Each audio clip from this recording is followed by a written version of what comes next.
روزه میگوید نیت من شما را گرسنه ماندن نیست، بلکه فهمانیدن احوال گرسنگان است. رمضان برای همه یک است، تا ثروتمند گرسنه بماند بداند که فقیر در چه حال است. روز پرفیض ماه رمضان مبارکتان باد عزیزان. یک غزل.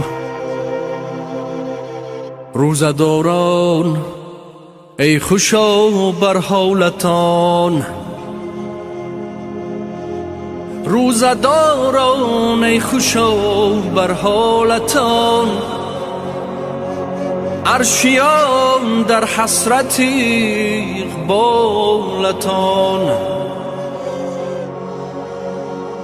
روز تکلیف برای انبیاست، روز تکلیف برای انبیاست، در قیاس بندگی فخر ماست.